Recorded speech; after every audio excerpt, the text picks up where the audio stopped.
Hi guys, we're here with the newly launched Ford Ranger facelift. And with me here is the old previous generation Ford Ranger as well. Between these two, they look fairly the same, but there are quite a few significant changes between these two models, which we'll find out in this video. Right next to me is the range-topping Wildtrak version, that being the 4x4 bi-turbo model. And this one right here was the previous king of the range, the 3.2-litre inline-5 Ford Ranger. So these are the two top of the range models, so it's a fair comparison. So if you've been eyeing the Ranger facelift and you want to know what's new with the car, well, you've come to the right place.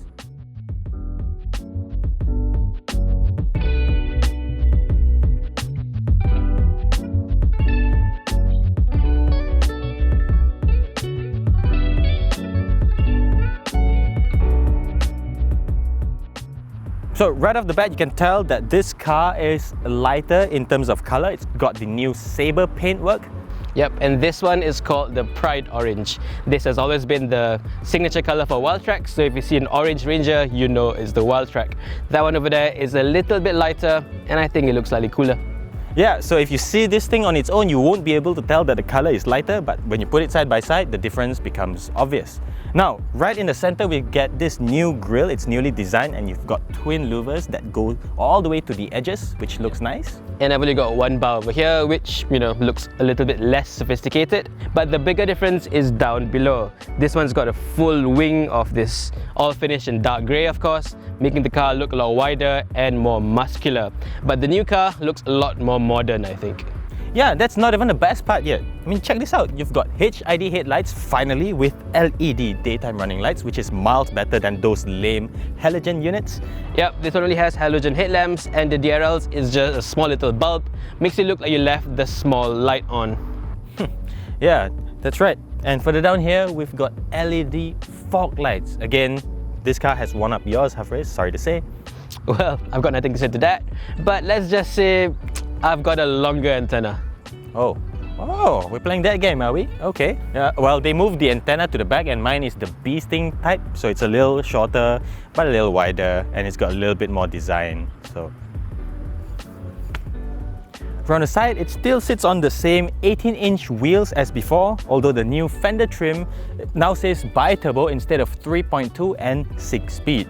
Now, for the first time on a Wildtrak, you get keyless entry and push start button, which is a great addition. However, the key fob does look better than the older flip key, the one that Hafiz has. Yeah. Over at the back, well, you can see that the Ranger lettering is now thicker and bolder as well, but the biggest difference is this. It's called the Easy Lift tailgate, which reduces the weight, obviously, by 70%. And check this out, you can put it back with one finger. Yeah, you tried it? Yeah, I wouldn't, because this is the heavy lift tailgate. It's so much heavier than that one. If I were to try using one finger, I'll probably break it. Come on, Matt, give me a hand. Give you a hand? Oh man. Yeah, this is clearly a two-hand operation. It's a lot heavier. Besides that, the cargo bay has been slightly redesigned for better loading space, and the 12-volt socket has been moved up so you get more usable space as well. Beyond aesthetics, the biggest difference is under the hood. This old car has a traditional 3.2-litre inline-5 with VGT, and it makes 200 PS and 475 Nm of torque. This was the state-of-the-art engine when it first launched, but now the mantle has been transferred to the brand new car. Yep, over here you get a brand new 2-litre inline-4 turbo diesel, bi-turbo diesel, and it makes 213 PS and 500 Nm of torque. So it's more fuel efficient and more powerful than the 3.2 Duratorq engine. The best bit is road tax. So this being Malaysia, of course size matters. If you were to own this car, you'd pay around 2,000 ringgit per year on road tax alone. And whereas the new car will just set you back under 500 ringgit. There's a difference of almost 1,500 ringgit of every year. And if you live in East Malaysia, you pay about 1,150 ringgit for the 3.2 litre, whereas here you only pay about 243 ringgit a year. So massive savings there of close to 900 ringgit. Yep. On to transmissions, this old car has a 6-speed automatic, whereas here you get a brand new 10-speed automatic with manual select shift. That's the plus and minus switch on the gear stick, and it's the same transmission used in the Ford Ranger Raptor. On the inside, there's a fair bit of changes as well, starting with the all-black interior, so there's no longer black on grey, which looks neater here. On the dashboard, you've got new metallic trims instead of black carbon fiber-esque stuff, with new Wildtrak lettering on the passenger side of the dash. You've got brand new leather seats, new USB charging port for the Apple CarPlay and Android Auto connectivity, a new button for the semi-autonomous parking assist, as well as a new gear stick with the plus and minus switch on the side. To improve comfort, Ford has installed active noise cancellation via the microphones up top in the head lining, and they have also changed the suspension for better ride comfort.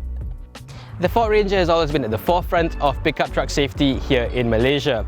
The Ranger was the very first one to offer electronic stability control as standard across its entire range. And the Wildtrak was the first pickup truck in Malaysia to offer 6 airbags.